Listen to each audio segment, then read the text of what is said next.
Olá, é muito bom ter a companhia de todo mundo em mais esta análise detalhada. Hoje, a gente vai mergulhar com muito entusiasmo na reflexão teológica do Marconi Farias sobre a arquitetura bíblica em torno da figura de Maria. O nosso objetivo aqui é entender como a literatura apostólica constrói e posiciona essa figura, não como uma peça isolada, mas dentro de uma estrutura monumental, que é muito maior e bem mais complexa. É uma jornada literária e teológica absolutamente fascinante.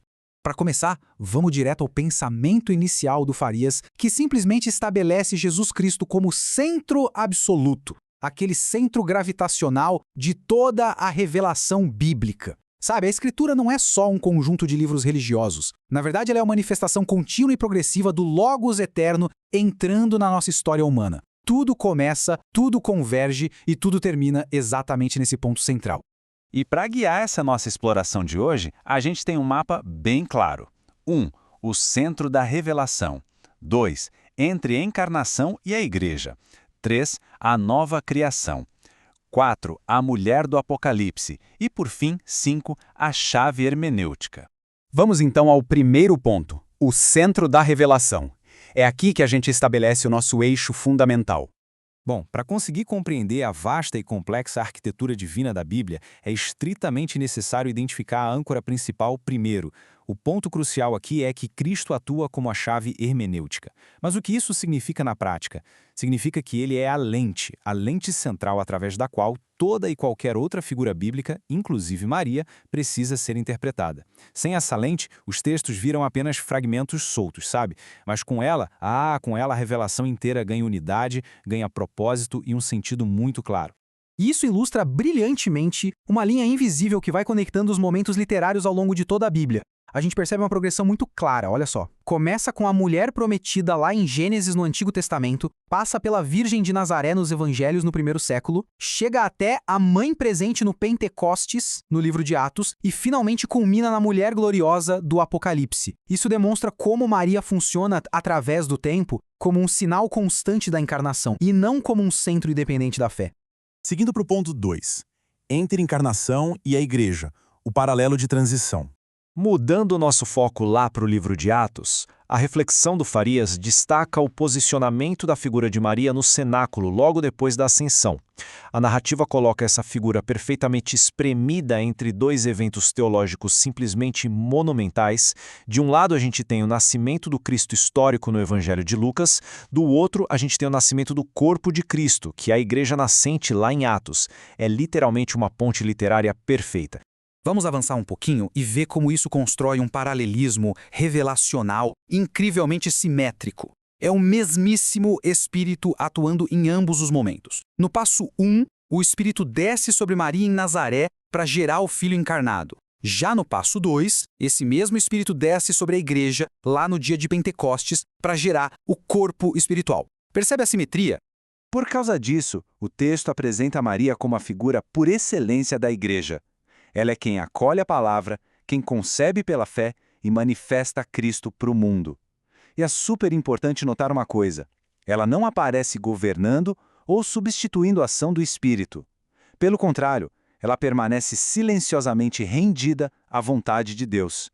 É a imagem definitiva de uma criatura que se entrega por completo aos desígnios divinos. Parte 3. A nova criação, a estrutura paulina. Quando a nossa análise muda para as epístolas apostólicas, dá para notar logo de cara a ausência de uma mariologia explícita. E por quê? Porque o foco absoluto e inabalável das cartas do apóstolo Paulo está no Cristo crucificado e ressuscitado. Só que, ao apresentar Cristo de forma tão central como o último Adão e o cabeça de uma nova humanidade, a própria estrutura conceitual de Paulo abre um espaço inerente para a gente compreender uma nova dimensão da mulher dentro de toda a economia da redenção. Afinal, se existe um novo princípio de criação, as antigas figuras ganham novos significados.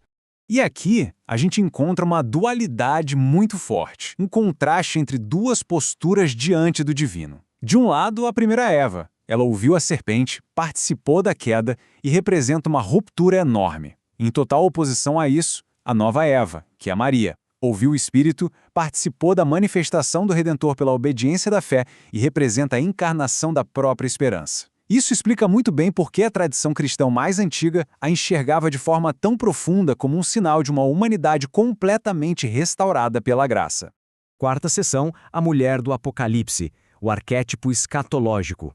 Chegamos agora na literatura apocalíptica. Um terreno onde o simbolismo é gigantesco e a igreja muitas vezes é retratada em imagens super grandiosas, como a noiva do Cordeiro e a Jerusalém Celestial. A reflexão do autor desmembra aquela visão impressionante da mulher vestida de sol, lá do capítulo 12 de Apocalipse, em 3 níveis interconectados. O primeiro nível é Israel, de onde surge o Messias. O segundo é a igreja, que é a comunidade com filhos espirituais. E o terceiro é Maria, o indivíduo histórico e fiel. A grande sacada aqui é, aquilo que a igreja vai ser de forma coletiva lá na eternidade, Maria já manifestou de forma individual e concreta na nossa história. No fundo, a narrativa apocalíptica revela que aquele antigo conflito que começou lá atrás com a serpente, em Gênesis, ele finalmente termina no grande trunfo de Cristo. A mulher surge no texto como um sinal escatológico dessa vitória, indicando que a graça divina simplesmente prevalece de forma definitiva sobre a rebelião original. E assim a gente alcança a quinta e última etapa, a chave hermenêutica, retornando ao centro. Fechando o círculo dessa metáfora de arquitetura que a gente vem construindo, voltamos para o nosso eixo fundamental. Tem uma citação bem impactante do Farias que diz o seguinte: toda interpretação de Maria que não termina em Cristo perde o eixo da revelação. Isso bate o martelo e reforça a tese principal do autor. Ler e interpretar figuras bíblicas de forma isolada, cortando elas do seu propósito central, vai inevitavelmente levar à perda do verdadeiro significado. E uma análise comparativa demonstra isso de um jeito que não deixa dúvidas. Sem a âncora central, que é o Cristo, a estrutura teológica inteira desmorona. Maria perde o sentido, a igreja perde a sua base e o próprio Apocalipse perde o cumprimento.